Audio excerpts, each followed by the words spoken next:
परमगुरुभ्यो नमः। हरि ओम। गुरुब्रह्मा गुरुविष्णु गुरुदेवो महेश्वर गुरुसाक्षात् परब्रह्म तस्मै श्री गुरुवे नमः। गुरुवे सर्वलोकानां विचिजमोरोगिणः ವಿದೇಶ ವಿದ್ಯಾನಾಂ ದಕ್ಷಿಣಾಮೂರ್ತಿ ನಮಃ. ಪ್ರಥಮವಾಗಿ ಇವತ್ತಿನ ವಿಶೇಷ ತಿಳಿಸೋದಾದ್ರೆ ಶತಚಂಡಿಕಾ ಯಾಗ ಮೈಸೂರಿನಲ್ಲಿ ಪ್ರಥಮವಾಗಿ ಮಾಡ್ತಾರಂತೆ. ಅಂದ್ರೆ ತುಂಬಾ ದಿನಗಳಿಂದ ಮಾಡ್ಕೊಂಡು ಬಂದಿದ್ದಾರೆ. ಶತಚಂಡಿಕಾ ಯಾಗ ಅಂತ ಹೇಳಿದ್ರೆ ಒಂದು ಹೋಮ ಕುಂಡಗಳಲ್ಲಿ ಅವಿಷ್ಟಕವಾಗಿ ಒಂದು 700 ಮಂತ್ರಗಳನ್ನ ಪುನರಾವರ್ತಿಗಳಲ್ಲಿ ಹೇಳಿ ಅವಿಸ್ತನ್ನು ಕೊಡ್ಕೊಂಡು ಬಂದಿರುವಂತದ್ದು ಉಂಟು. ಇದೇನಾಗಿದೆ ಶತಚಂಡಿಕಾ ಯಾಗ ವಿಶೇಷ ಅಂದ್ರೆ 108 ಏನಿದ್ದಾರೆ ಅದು ಒಂದು 108 ಹೋಮ ಕುಂಡಗಳಲ್ಲಿ ವಿಶೇಷವಾಗಿ 700 ಮಂತ್ರಗಳನ್ನ ಪುನರಾವರ್ತಿ ಮಾಡಿ ಒಂದು ಅವಿಸ್ತನ್ನು ಕೊಟ್ಟು ಒಂದು ಪೂರ್ಣಾವತಿಯನ್ನು ಕೊಡುವಂತ ವಿಶೇಷವಾದಂತಹ ಭವ್ಯವಾದಂತಹ ಒಂದು ಕಾರ್ಯಕ್ರಮ ಈ ಮೈಸೂರಿನಲ್ಲಿ ನಡೀತಾ ಇದೆ. ಸ್ಥಳ ಬಂದು ಉತ್ನಳ್ಳಿ ಬರುವಂತಹ ಒಂದು ವಿವಾದಸ್ಥ ನಡೆದಂತಹ ಸ್ಥಳದಲ್ಲಿ ಮಾಡ್ತಾ ಇರುವಂತದ್ದು.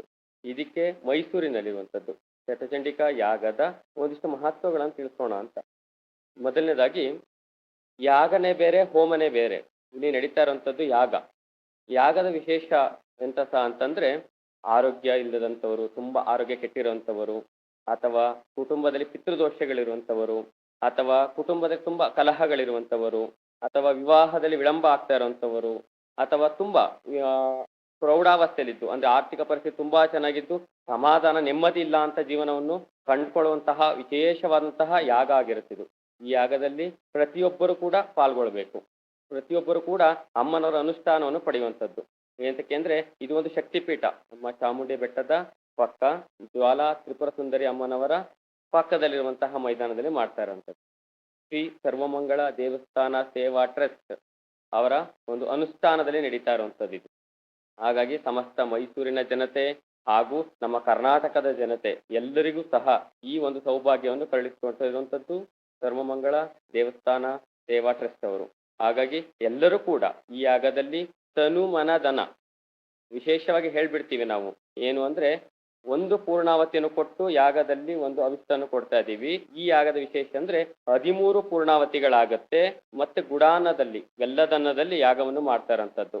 ಹಾಗಾಗಿ ವಿಶೇಷವಾಗಿ 108 ಯಾಗ 13 ಪೂರ್ಣಾವತಿಗಳು ನಡೆಯುವಂತ ಒಂದು ವಿಶೇಷ ಯಾಗವಾಗಿರುತ್ತೆ. ಈ ಯಾಗಕ್ಕೆ ಒಂದು ಹೇಳ್ತೀವಿ ನಾವು ತನು ಮನ ಧನ ಅಂತ. ತನು ಮನ ಅಂದ್ರೆ ಏನು ಅಂತಂದ್ರೆ ಮನಪೂರ್ವಕವಾಗಿ ಬಂದು ನೋಡೋದು, ಕೇಳೋದು, ಹೇಳೋದು. ಏನು 3 ದಿನ ಕಾರ್ಯಕ್ರಮ ಇದೆ. 27, 28, 29.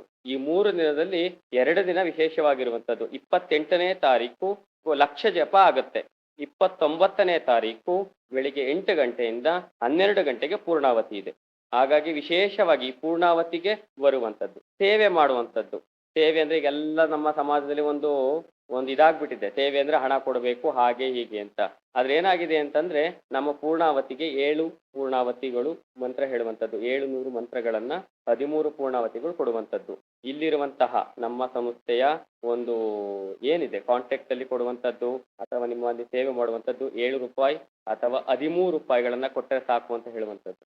ಯಾಕೆಂದ್ರೆ 13 ಪೂರ್ಣಾವತಿಗೆ 1 ರೂಪಾಯಿ ಆಗಿರುತ್ತೆ, 700 ಮಂತ್ರಕ್ಕೆ 1 ರೂಪಾಯಿ ಆಗಿರುತ್ತೆ. ಇದು ಋತ್ವಿಕರಿಗೆ ಮತ್ತೆ ಅಲ್ಲಿರುವಂತಹ ಯಾಗಕ್ಕೆ ಸೇವೆ ಮಾಡುವಂತ ವಿಶೇಷ ಫಲ ಅಂತಾನೆ ಹೇಳುವಂತದ್ದಾಗಿರುತ್ತೆ. ಎಲ್ಲ ಹೇಳ್ತಾರೆ ಒಂದು ಯಾಗ ಮಾಡ್ತೀನಿ ಅಂದ್ರೆ ತುಂಬಾ ಖರ್ಚುಂಟು. ಮಹಾರಾಜರ ಕಾಲಗಳಲ್ಲಿ ಮಾಡ್ತಿದ್ದೆವು. ಇತ್ತೀಚೆಗೆ ಯಾಗ ಮಾಡ್ತಾ ಇರುವಂಥದ್ದು ವಿಳಂಬ ಆಗಿದೆ, ವಿರಳಗಳಾಗಿದೆ. ದಯವಿಟ್ಟು ಈ ಯಾಗದಲ್ಲಿ ಎಲ್ಲರೂ ಕೂಡ ಪಾಲ್ಗೊಳ್ಬೇಕು. ಹೆಚ್ಚಿನ ಸಂಖ್ಯೆಯಲ್ಲಿ ಪಾಲ್ಗೊಳ್ಳಿ. ಅಮ್ಮನವರ ಪ್ರಸಾದಕ್ಕೆ ಮತ್ತೆ ರಕ್ಷೆಗೆ ಪಾಲ್ಗೊಳ್ಬೇಕು ಅಂತ ನಮ್ರತೆಯಿಂದ ಪ್ರಾರ್ಥನೆ ಮಾಡ್ಕೊಳ್ಳುವಂಥದ್ದು.